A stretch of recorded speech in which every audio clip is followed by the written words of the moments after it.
Which, yes.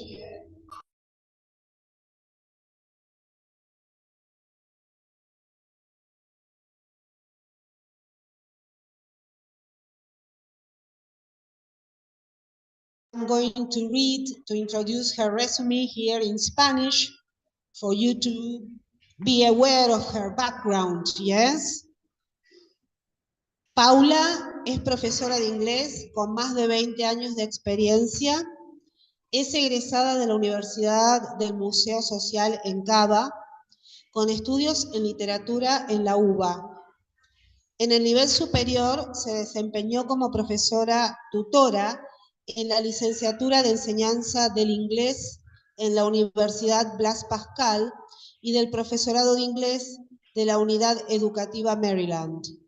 Actualmente tiene a su cargo las cátedras de Gramática Inglesa 2 y 3, Estudios Socioculturales de los Países de Habla Inglesa 3 y Prácticas Discursivas en Inglés 4, de la ENSAC La Falda, y la coordinación del Departamento de Inglés del nivel secundario del Colegio Bilingüe San Pablo en la Cumbre. So, let's say hello to her together, yes, with a big applause to our teacher, beloved teacher.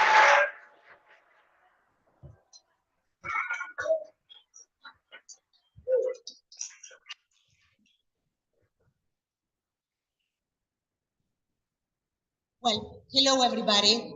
I'm quite nervous. I don't know how to use these mics and things. So please let me know if you can't hear me.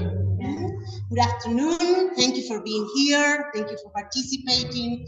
Thank you for joining us in this series of lectures and talks that our dear INSAC, yes, has organized in order to reflect on the English language and on our practices. Well, Nico, let's start. Thank you.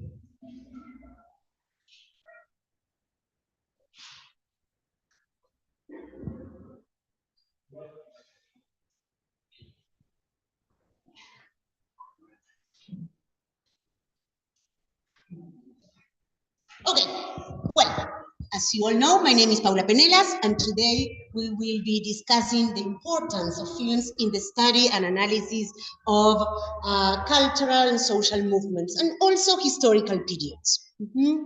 Well, teaching English is not just dealing with spelling, grammar, vocabulary, following a textbook.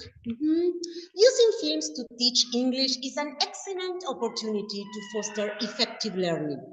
Through films, we can engage students and we can teach them cultural and historical events. When we teach a language and when we learn a language, we are also learning culture. It's very difficult to manage a language properly if we're not acquainted with cultural, yes, issues and also historical issues. This is why films, yes, can transport students who cannot travel, transport students who live in little villages like we do, yes, to the setting of English-speaking countries. Well, the aim of this talk is to describe and discuss these multiple possibilities in using movies to teach English as a second language. Well, let's go to the second one. The talk will divide it in 5 different moments. The first one will be dealing with the importance of including films in the syllabus to help us educators teach a particular social or cultural movement.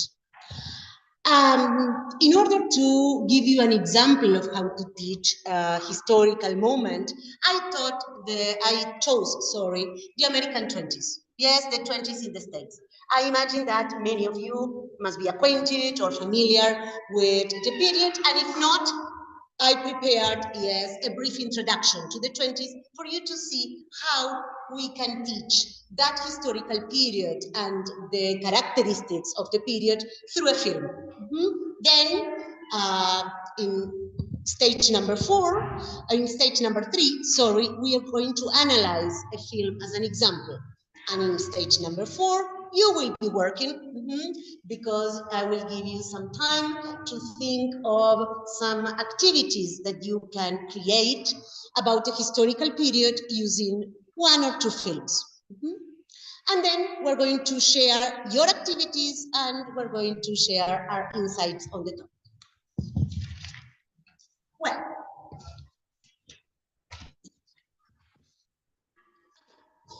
films have the unique ability to captivate and engage students in ways traditional methods may not. The combination of moving images, sounds, and storytelling can create a multi-sensory experience that stimulates the intellect and emotions. This immersive experience allows students to really immerse in the subject, yes, and make the learning process meaningful and memorable. How many times we have read in textbooks about, for example, W1, WW2, I mean world wars, yes, and of course we remember dates, we remember names, we remember countries, yes, which took part, yes, in the conflict, but usually, when we think about the war, we've got images, images of films, images of iconic pictures. So, through movies, we create memorable and meaningful memories. Okay, next one, please. Well, let's see some of the key benefits of using films in education. One is the ability to cater to diverse learning styles and preferences. We've got students who get confused when they have to read long and long essays on studies on historical issues. Through a movie, we can, yes, captivate students with visual abilities, with visual intelligence. We can also captivate students with auditory intelligence or abilities. They listen to a story. We remember stories. We remember characters going through difficult situations in their lives in which they have to take important decisions. They stay in our minds and they stay, yes, in our ears. Well, films can serve as a catalyst, yes, for critical thinking and analysis. If we choose thought-provoking films, we can engage students into discussions, debates. When we present debates in the English classroom, we are fostering analytical skills. Students need to think critically. And to participate in the debate, they need to think of arguments. Why is that I'm thinking this way? How can I show the other the process of my line of thinking? How can I support, yes, my thoughts? This is critical and analytical thinking. And this is one of the most important, how can I say, duties of education. Apart from teaching a language, we need to teach students to think critically. I think I've said it 4 times, but it's very important. And when they want to express themselves, when they want to give their point of view about something that had really questioned them, they need the language. And this is when the necessity, the need to learn the language comes onto stage. If I want to express my viewpoints, I need to manage the language. I need to learn the vocabulary. I need to manage the grammar structure. It's the only way. So we are encouraging students, we are motivating them into learning the language to express their point of view.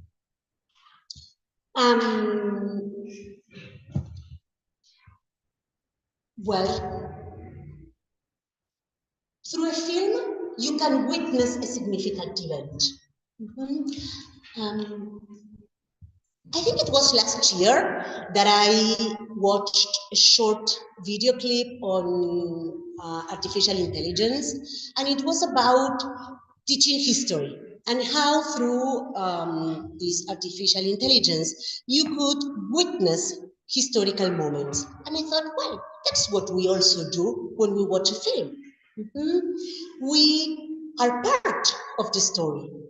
We are in the battlefield, or we are conquering a country, or we are defending a country.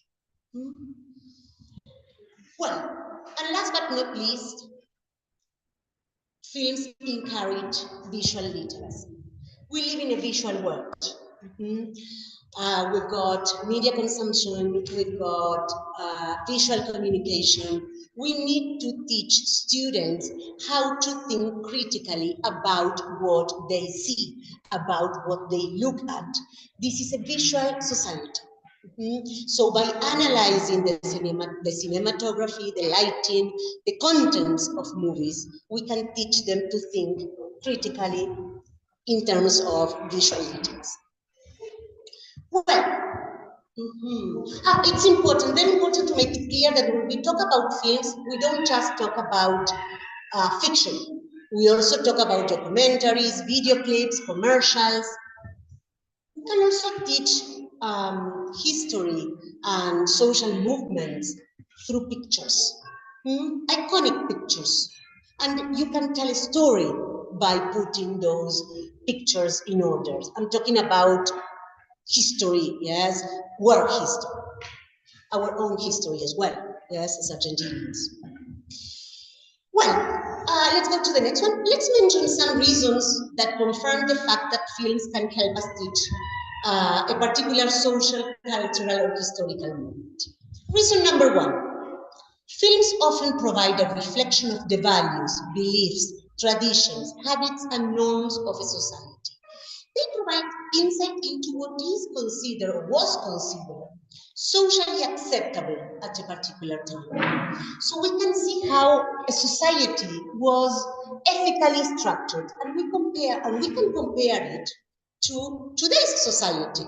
So there you can teach comparatives. Yes, well, a language teacher, always a language teacher, but okay, you can use comparatives, yes, to make them compare our society to the previous one. Again, critical thinking. What do we think about our values today, our traditions today? Why is that they have changed? What has happened in between to change the way we thought, the way we behave? Yes, how has our role as women, your role as men, yes, changed through time? Reason number two, as they might address social issues, films again encourage debate and conversation.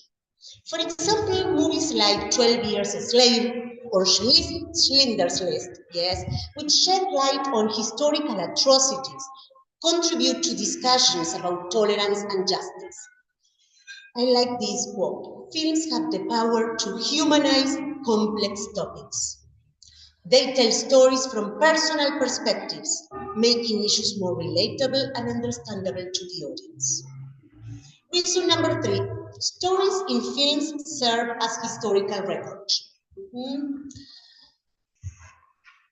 Reason number four, cultural trends and fashions. They describe the way people dressed, spoke, and behaved at a certain period of time.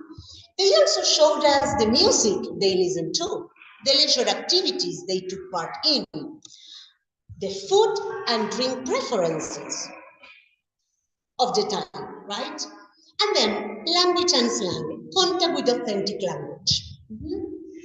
By being in contact with real language, they can get acquainted, I mean our students and ourselves, with the idiomatic expressions of those days. For example, in the, I don't know, I was thinking of this in your lecture, yes, in your talk, Laura, that you talk about the word guys, bruh, someone said dude, yes. Well, this has changed over time. Yes, if we read The Great Gatsby, he calls his mates all sport all the time, for example. Yes, in the 20s, people talk about the big cheese. Do we use big cheese now? I think we use big fish, right? When we talk about an important person in an organization or company. They also talk about A dead soldier, I love that one. A dead soldier was an empty bottle of beer. Yes, that was a dead soldier. Or if they invited you to take a ride, you were probably going to be killed. Yes?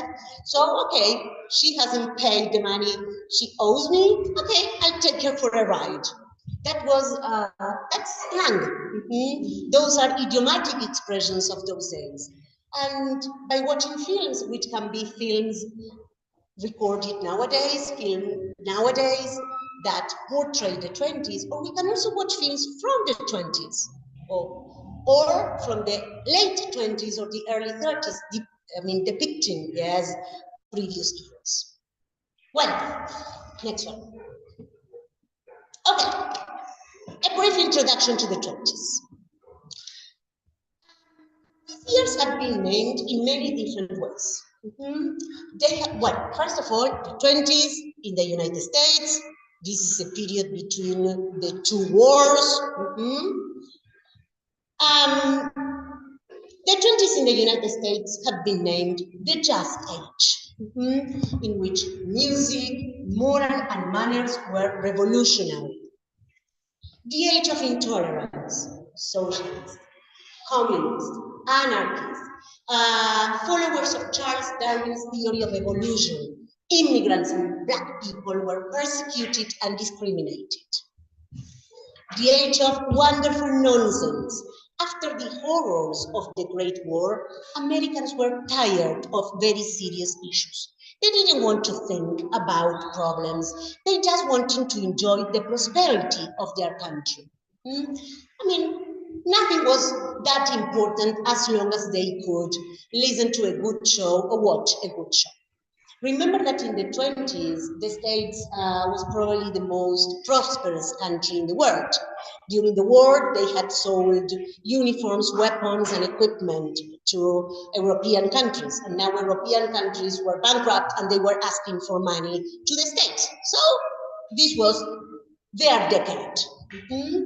Families were able to afford electronic gadgets. Yes, they were able to buy bonds. This was the decade of the stock market. Everybody had shares. Yes, everybody was investing. Yes, in the stock market. Well, the Roaring 20s, the automobile. This is the decade of the car. Cars were everywhere, and families nowadays, after Henry Ford's invention, yes, of the what is the name? Who remembers? Assembly line, very good, yes.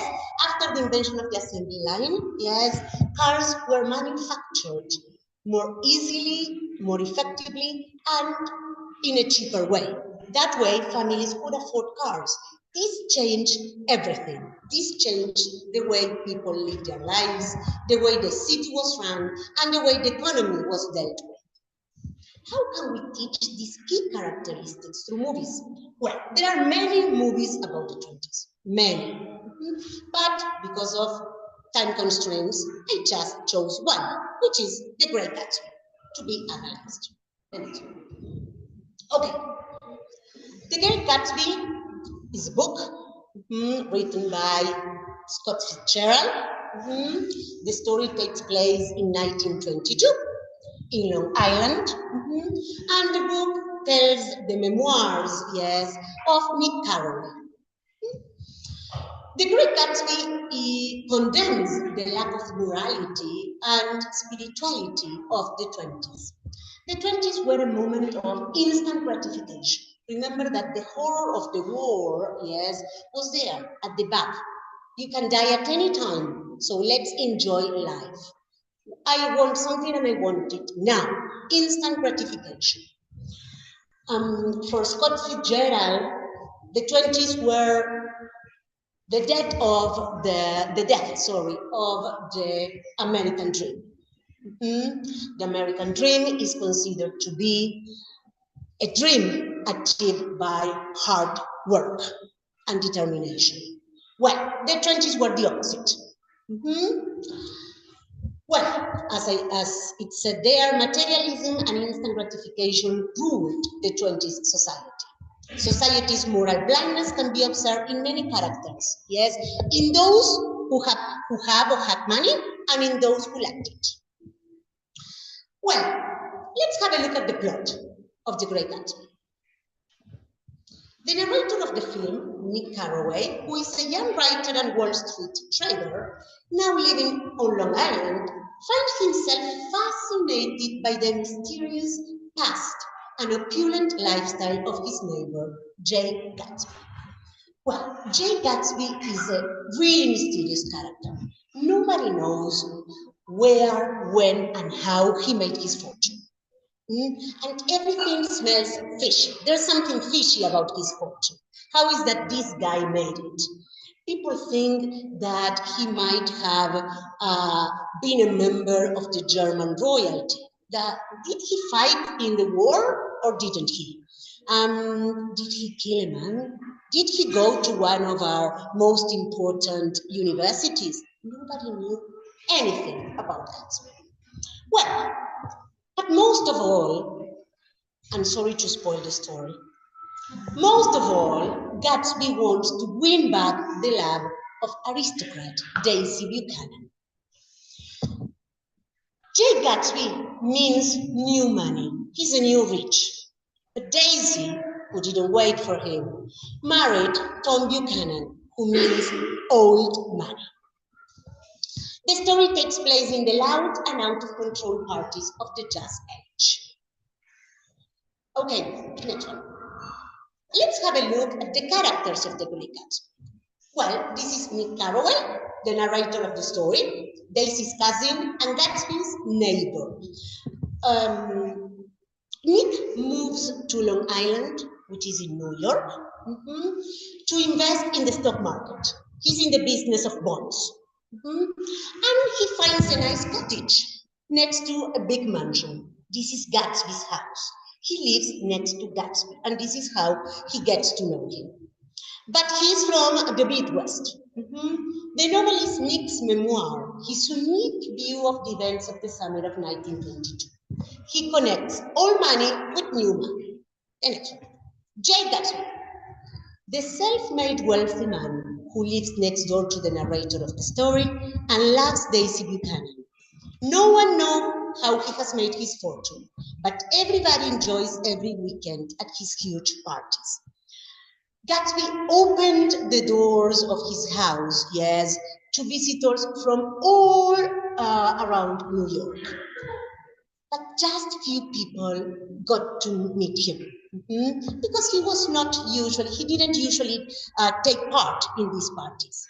The one who really knew him was Daisy Buchanan. They had a love affair about 5 years earlier. Gatsby didn't have enough money to offer Daisy a proper lifestyle. Remember that she was an aristocrat. And he left to the war. He was said to be weighted, but Daisy didn't. And she married Tom Buchanan. Next one. Well, Tom Buchanan is Daisy's husband. And he's the character who best embodies the idea of lack of morality and society's need of instant gratification. He's probably the deepest character when it comes to studying the 20s. He believes in racial superiority and that everything good in society has resulted from the work of the Nordics. He exercises this superiority over the lower class in many, many situations, countless situations. Through his character, we can teach how racist sentiments dominated most of the nation at this decade.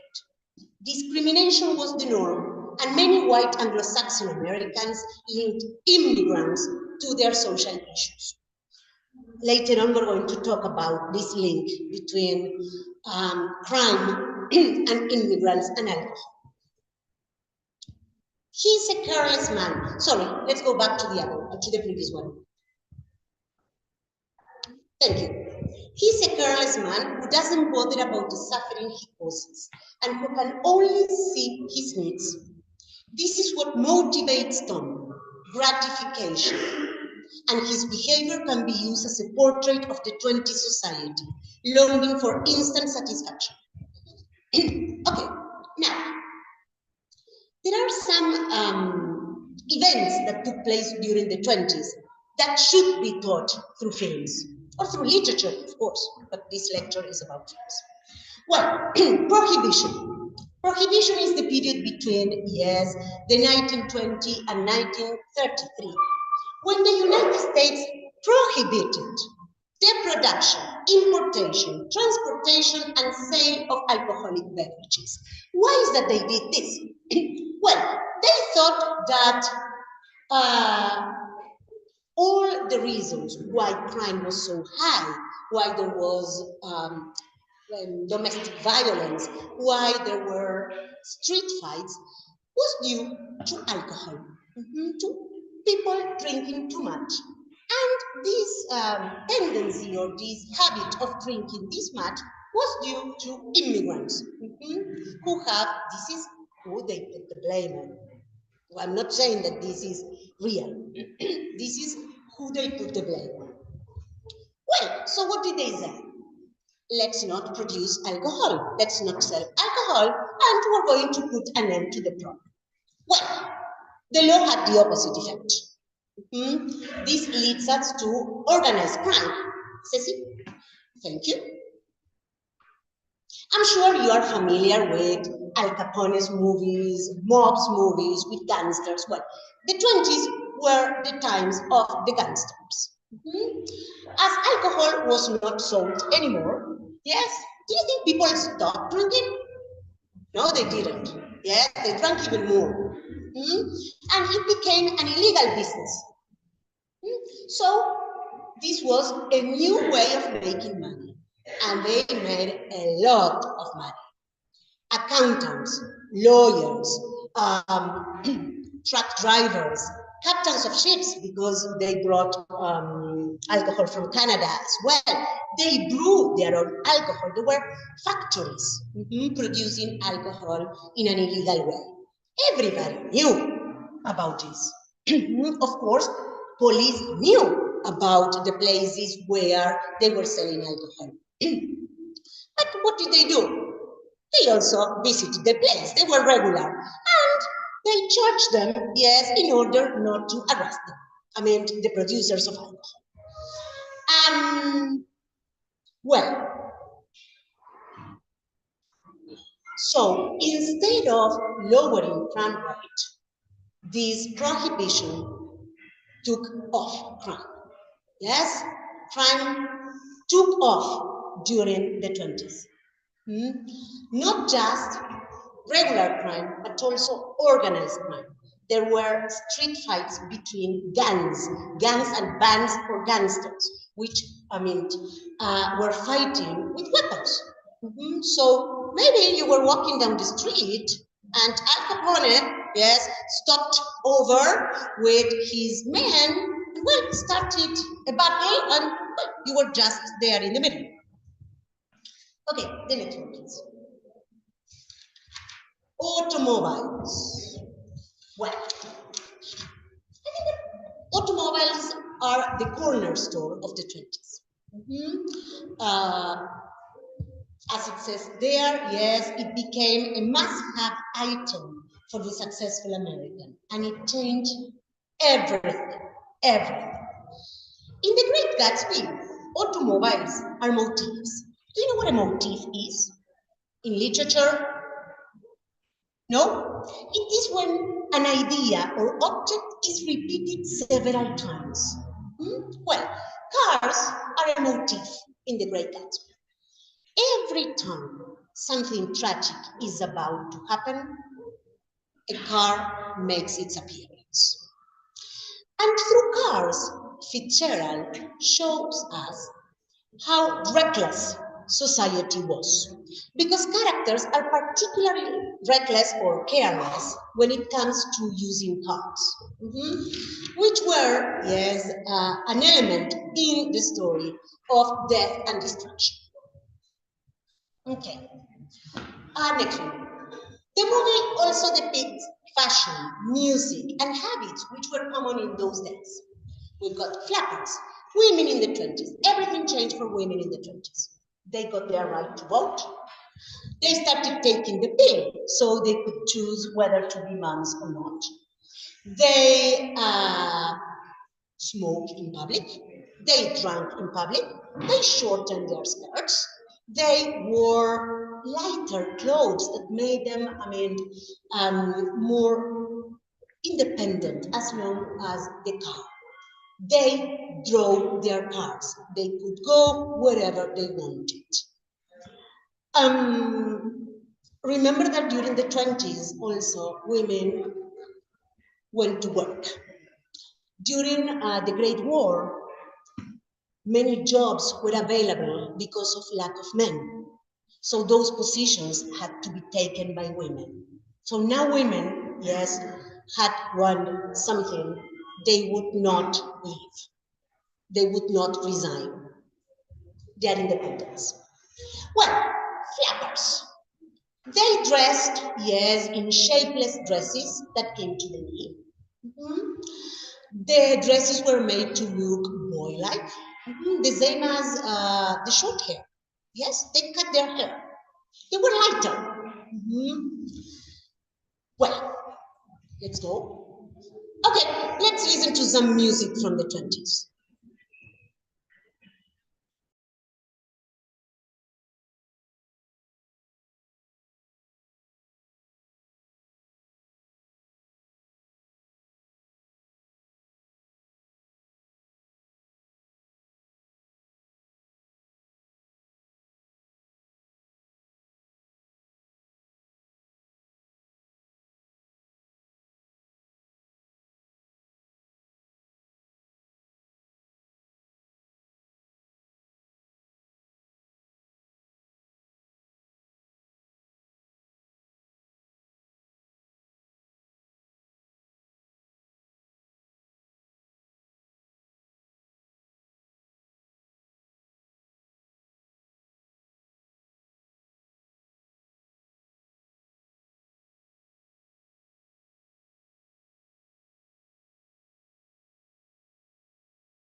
Tengo que pasar algo con audio. Bueno. Y es importante que se escuche. Se escucha. Está bien.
you come up with a film, yes, I didn't think of. I said, no, but why don't we use this one? Please, I mean, feel free. Yes. So, the groups. 5 minutes to get together. Come on. I don't want all first together, all second together. Come on. Get mixed.